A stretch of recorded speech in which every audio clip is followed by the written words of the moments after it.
Hello there, viewers. This is Leary here, and I'm playing a game of Heroes of the Storm currently. I'm currently in the team, playing Tyrande on the PTR, the public test realm, and I'm going to try out a new shadowstalk. And I'm starting off with Seasoned Marksman because I really want to see the power of shadowstalk, meaning that if I build damage and I can still do like big numbers, well, obviously it's going to be awesome.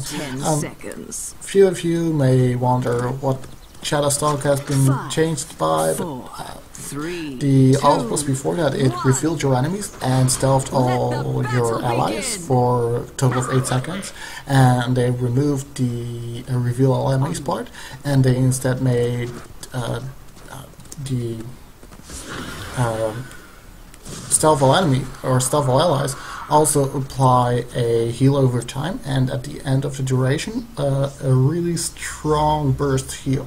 So basically it's going to be a global healing ult that literally heals every single ally, which is going to be awesome because it means you can be split pushing or doing whatever what you're doing, or you just respawn and your team is still fighting, you can heal them. It's really awesome. The idea of it is really cool and makes Tyrande a lot more viable.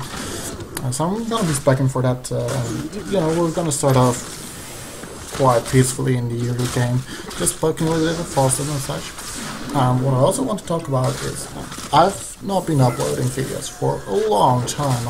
I believe it's been 1.5 years or something. That mainly has been due to problems with recording, just my PC not being very well. I didn't really buy a new PC or something, but I was just looking for something that was not too expensive, was able to record, and after I updated to Windows 10, I found, for now at least, that I have a little bit easier time recording and you know, doing this kind of stuff, so that it's really awesome.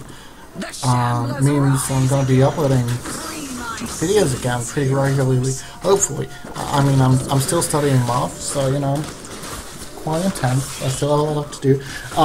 The night phase starts, Garden of Terror, you know, getting seats, it's pretty basic. For those who don't know what Heroes of the Storm is, by the way, because you know this channel hasn't been uploading these kinds of videos yet. Heroes of the Storm is a MOBA. MOBAs, you might know them from League of Legends. But it's a team-based. It's really team-based, objective-based. So there's a huge number of maps. I believe it's 9 right now. But every single map has different objectives, and they will spawn or give you big advantages to what basically is going to happen in the game. For example, this map is Garden of Terror, and around, I believe, 1.5 minutes, the first objective spawns, and what's going to happen is you have to collect these seeds by killing little plant terror monsters who are really creepy, but you know, that's pretty basic. And the first, or well, as soon as you get 100 seeds, you can spawn your own garden terror, which is basically a huge sieging structure or machine. It's going to take down forts and cannons and such really easily if it's not going to be stopped. And it's a really interesting way of actually winning the game. Like, for example, League of Legends has the dragon and such, and the baron. It's different. Like you don't need to get the dragon or the baron to win the game because you can just keep pushing. Now, in Heroes of the Storm, that's not necessarily the case either. But in general, the rule of thumb is the team who wins the map objectives is going to win the game because they're so impactful, and that makes it a lot of fun because you need to win those objectives. As a team, you need to fight at those objectives. Like if one of you isn't there, you're basically going to get screwed because you know, you're not fighting as a team. Now, if the enemy team is doing that too, you know, whatever. But general rule of thumb in Heroes of the Storm is the player or the team who has one more player generally wins the team fight.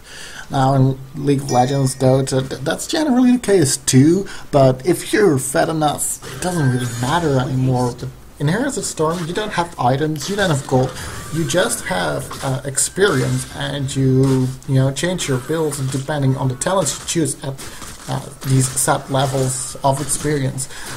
Another point is that you know, your experience is team-based, so you don't have personal experience, meaning if you win your lane and someone else is losing your lane, or is losing his lane, it's not going to be you who's higher level than your teammate who is losing the lane, because you know, you share it. So if you can make up for what someone else is doing bad by, you know, playing yourself better, but you're not going to notice that in your own levels and such. So you need to be playing well throughout the whole game. You can't just snowball the early game and from there win the game because you are so fat that you're unstoppable. So that's really interesting, and that's why I'm playing Heroes of the Storm currently. I've been playing a lot of games. I think I'm closing in on the 1K total games right now. Meaning that, you know, arguably I know a decent amount of the game, not as much as pro players. Don't understand me wrong. You know, good amount of experience.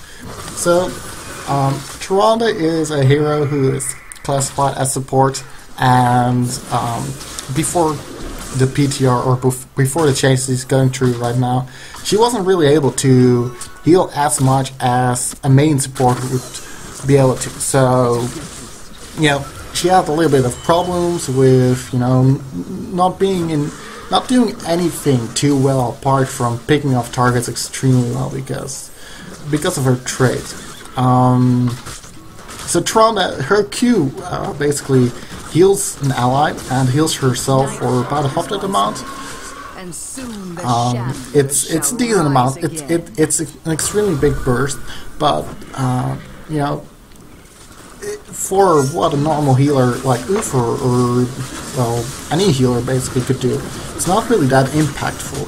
Like because it's a split healing, you know. So you know, it's not that bad. It's not that crazy. You can spec in a little bit of healing, but without a healing ult, really, most healers are not going to be able to output a lot of healing. One of the exceptions is Monk and the new Medic, who doesn't even have a healing ult. So you just saw me use the shadowstalk there. It was pretty simple. We're not doing really good in the fight. A couple of allies had like some damage, but mainly we wanted to get out of there because it wasn't really going to be a good engage. So, you know, I shadowstalked there. Really simple. You know, I went for damage build, so I went for the season marksman on level 1, and I went for Pierce on level 4, which makes your W, which is an owl that flies across the battlefield, and basically the first enemy that it hits, it will damage and get vision off. But Pierce is the level 4 talent. It's a level 4 talent that will, you know, make it so that it will basically will pierce enemies. You know, it doesn't matter how much heroes you hit, it does help. So I shadowstalked there, and what you notice is that the medic was a bot, and I saw without, you know, having to actually go there, that she was getting ganged upon by like 3 heroes. So I decided to shadowstalk there quite blindly, mainly to, you know, just try and get her out of there. And as you saw on the minimap is that she actually got away. So I don't know in what kind of situation she was, because I, you know, if shadowstalk has a base cooldown of 50 seconds, it's really easy. I also went to battle momentum, meaning that, you know, whenever I needed to, I would have it up again anyways. So just pop it here, top everyone off, because it's such a low cooldown. I don't really care. So I went for battle momentum on level 7, basically reducing your cooldowns, gives you more healing, gives you more damage. Just, in my opinion, the best level 7 talent for Tyrande overall. Really don't like Mule on this map either, because, you know, the Garden Terror Siege so hard anyways. Medic uses her meta pack here. It's amazing. Let's jump in and get away. This is one of the ults that the new Medic has, which is the new hero. As you can see, it's really easy to get away from a teamfight you really don't want to happen. Excellent. And we were able to you know, just go block and get to other objectives first. So on level 10 I went for shadowstalk, and on level 13 I went for the overflowing light, which helps a lot with my healing on my Q. And in general I take this talent more because I like to be able to, you know, whenever I do use my Q, I want to make sure that my Q is actually doing something, and because the base healing isn't that much, yeah, I just decide to choose for that upgrade. It gives a 30% increased heal on your allies when you're above 50% health.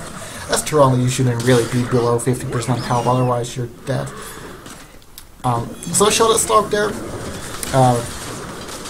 really easy idea. I knew they were there. We wanted to catch them by surprise. We managed to pick up 2 targets there, partially because of the shadowstalk. That they really didn't know that we're coming with 5 there, so, or 4. I believe Mercury wasn't there, but yeah. So shadowstalk isn't only like a healing up, but it's also a really good engage and disengage, and it does so much good stuff right now on a cooldown of 50 seconds. I really think this change is extremely awesome for Tyrande and doesn't just obligate her to go for the Starfall anymore. So here, pretty bad shadowstalk in my opinion, but whatever. Like, Medic didn't know how much people were coming there then, due to that I guess. So she decided to stick around, and it was probably not the best idea ever. Well done, my allies. Kill this hero. Yeah, so, you know, Tyrande right now is really fun to play, and I'm probably gonna try out the other heroes that got changes too. You know, want to see where they're at. Gonna try to record it in the upcoming week and such. So, right here, I almost had my shadowstalk off cooldown, but really not in time. It was a little bit unfortunate, but that happens. Like, this is the amazing thing about Heroes of Stormmail, is that when your talent up, you're not necessarily going to win that fight. If the engage is not good enough, the difference is not that big. Like, it's a big difference, but it's not that big as what happens in other MOBAs, where you can snowball so easily. You know, you can't snowball. Like, you can, but snowballing in Heroes of the Storm has a really different taste to it, or, you know, meaning. Snowballing basically means that you take advantage of your level lead in such a way that you're gonna be unstoppable unless they play really well or you play really bad, basically. Like, there has to be a big skill difference, or at least play difference, for a team to catch up. Or not catch up, I mean, like, it just takes a fraction of a mistake for a team to catch up. Like, if you see that call, it's gonna be awesome. On level 16, I went for the Ranger's upgrade, making your owl, your W, you know, be bigger and do more damage on longer range. Really like it because it can just snipe people a lot easier, put a lot of pressure on people. I'm not that good with owls, to be honest, but whenever your owl does something, it's always going to be worth it. And the other level 16 talents for Tyrande really aren't that impactful either. Like, her biggest power spike really doesn't come anywhere. You need to snowball the early game with Tyrande because she's a really steady hero, and most of her potential comes basically from skill, because you have 2 skill shots, you have really impactful ultimate, your trait is, you know, really impactful, but you need to time it well. There's just a lot of things that matter a lot on Tyrande, which is also a reason she isn't really that awesome in Hero League, because you basically need to snowball. Now this game is really easy to play out because we started snowballing. Like, we started out with a level lead of 5 against 7, you know, and I mean, the enemy team only has one cube left. This is partially because we have a Murky, and Murky is really awesome at sieging, at pushing lanes. It's really easy in the Garden Tarot too, because Murky doesn't really contribute much to the flat-out team fight. Unless Murky is a really good player, but it makes so that the Murky, actually can start doing his job a lot better. But the rest of us are all really good. So right here we jump in, we go to the other objective, and this medic is just awesome. And I think medic is gonna be a lot of fun. So we jump there, we get at least like 20 more seats because we start this garden terror, or this boss terror basically, earlier. And right now we Murky die, whatever. We can just keep poking at them, like because we have such poke heavy comp. Jaina is a mage with pretty decent ranges. I have a lot of range. We have Murky, who's just gonna be extremely annoying. We might start counting from the back, stuns them out, and we're gonna take out Stitches here, and we might even be able to take out the last member, or Falstad was it? Who just managed to get away actually, so whatever.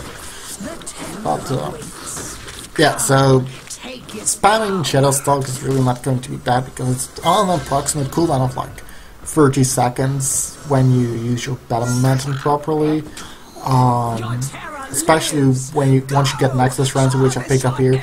And I don't really pick Nexus Frenzy for the damage. I mean, the damage is decent. I'm on 21 seasoned marksman stacks, meaning every single auto attack does 21 more damage, which is about an increase of 10% right now. But it's not really that impactful. The biggest thing here is that I get more attack speed, so my battle momentum triggers more often, meaning that I can just spam my abilities more, and when you can spam your abilities more, you're generally gonna be more useful. Also, the upgrade on Shadowstalk is amazing. The other two build for level 20 capstone talents aren't that amazing. Like, if you're good with it, I mean, Rewind can be awesome, double owls, or Storm Shield. Storm Shield is really good. They really didn't have much AoE, and we also finished the game, so it really didn't matter that much. But I hope you had fun watching, and I'll see you all in the next video. Thanks for watching, guys, and see you.